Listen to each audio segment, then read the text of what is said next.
दोस्तों, जब भी हम दुबई का नाम सुनते हैं तो हमारे दिमाग में आता है बुर्ज खलीफा, लग्जरी कार्स, गोल्ड्स और रेगिस्तान के बीच में बसा एक फ्यूचर सिटी।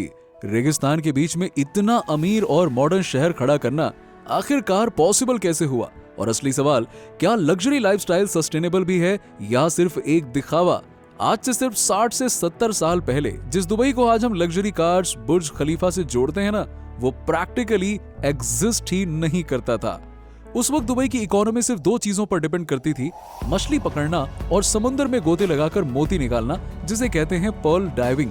लेकिन फिर 1966 यानी कि 1966 में एक ऐसा ट्विस्ट आया जिसने सब कुछ बदल दिया। दुबई में मिल गया ऑयल। और आपको ये सुन के लग सकता है कि चलो इससे दुबई की किस्मत चमक गई, लेकिन यहाँ पे एक इंपॉर्टेंट पॉइंट है। दुबई के पास इतना ऑयल नहीं था जितना उसके पड़ोसी अबू धाबी के पास में था।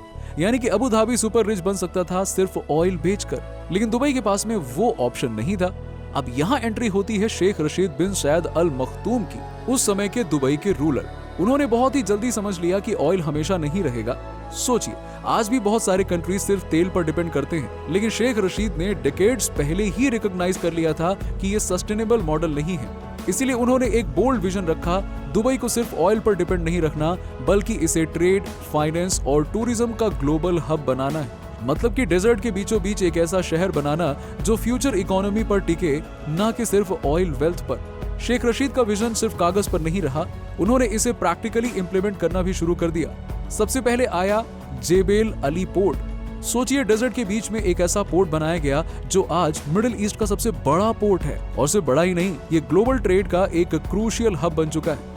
इसके बाद दुबई ने बनाया दुबई इंटरनेशनल एयरपोर्ट। आज ये दुनिया का सबसे बिजी एयरपोर्ट है, लेकिन ध्यान रहे, यहाँ बिजी का मतलब सिर्फ डोमेस्टिक फ्लाइट्स नहीं, बल्कि इंटरनेशनल ट्रेवलर्स के हिसाब से सबसे ज्यादा मूवमेंट्स यहीं पर होती है। यानी दुनिया के हर कोने से लोग दुबई कनेक्ट होकर ट्रैवल करते हैं। लेकिन दुबई को ग्लोबल मैप पर सबसे ज्यादा अटेंशन दिलाया 1999 यानी कि 1999 में बना बुर्ज अल अरब होटल। ये वो होटल है जिसे लोग 7 स्टार होटल कहते हैं। अब ऑफिशियली वैसे तो 7 स्टार जैसी कोई भी चीज एग्जिस्ट नहीं करती है, लेकिन फिर भी इस ब्रांडिंग ने काम किया। ये एक तरह का पब्लिसिटी स्टंट था और ऑनेस्टली मास्टर स्ट्रोक भी, क्योंकि इसके बाद दुनिया की नजर दुबई पर टिक गई और फिर आया वो आइकॉन जिसने दुबई को हमेशा के लिए हिस्ट्री में दर्ज कर दिया, बुर्ज खलीफा।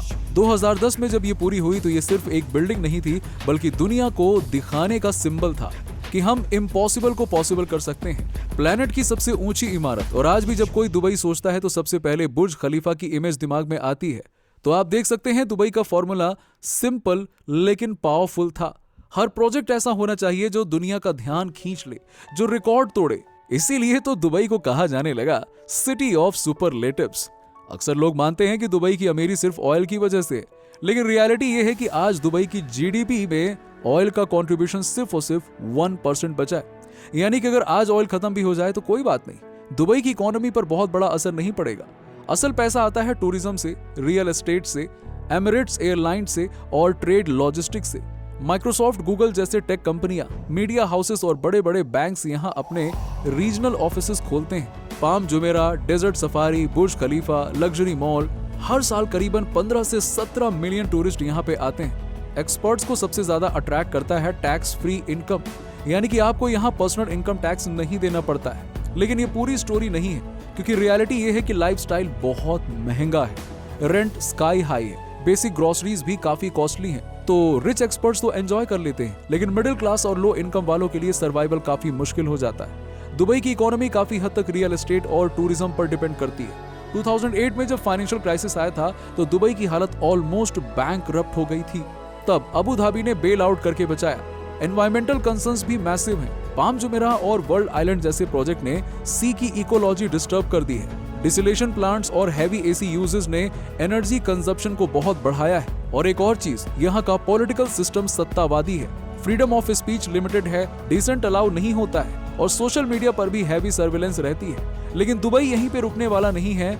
अब ये 2040 यानी कि 2040 अर्बन मास्टर प्लान के तहत खुद को और ज्यादा सस्टेनेबल और ग्रीन सिटी बनाने की कोशिश कर रहा है। सबसे बड़ा प्रोजेक्ट है मोहम्मद बिन रशीद अल मखतूम सोलर पार्क, जो दुनिया के सबसे बड़े रिन्यूएबल एनर्जी प्रोजेक्ट्स में से एक है। और एक्सपो 2020 में दुबई ने इसे ग्लोबल ब्रांडिंग इवेंट बना दिया। यहाँ फ्यूचरिस्टिक और इनोवेटिव प्रोजेक्ट शोकेस किए गए ताकि दुनिया को मैसेज जाए कि दुबई सिर्फ लग्जरी पर नहीं बल्कि फ्यूचर टेक्नोलॉजी पर भी इन्वेस्ट कर रहा है।